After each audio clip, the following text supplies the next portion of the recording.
Hello friends, welcome to my channel. आज आपण मठ्ठा करण्याची रेसिपी पाहणार आहोत. एक हिरवी मिरची घेतलेली आहे, सैंधव मीठ घेतलेलं आहे, जिरे घेतलेले आहेत व बारीक चिरलेली कोथिंबीर घेतलेली आहे. दही घेतलेलं आहे. मी इथे रात्री लावलेलं दही घेतलेलं आहे. ते रवीने चांगलं हलवून घेणार आहे व अशा प्रकारे मिक्सरला मी एकदा गरका मारून घेणार आहे व त्याचबरोबर एक हिरवी मिरची, जिरे व सैंधव मीठ देखील बारीक करून घेणार आहे. त्यामध्ये थोडीशी कोथिंबीर घालणार आहे.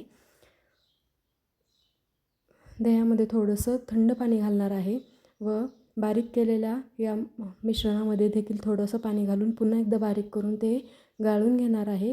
गाळून घेतल्याने आपल्या मठ्ठा पिताना दाताखाली येत नाही काही. चवीनुसार मीठ टाकणार आहोत. मिक्स करून घेणार आहे. पुन्हा एकदा 1 चमचा साखर टाकणार आहे व अशा प्रकारे आपला मठ्ठा तयार झालेला आहे. उन्हाळ्याच्या दिवसामध्ये मठ्ठा खूप छान लागतो व पोटासाठी देखील आरामदायक असतो. Thank you for watching my video.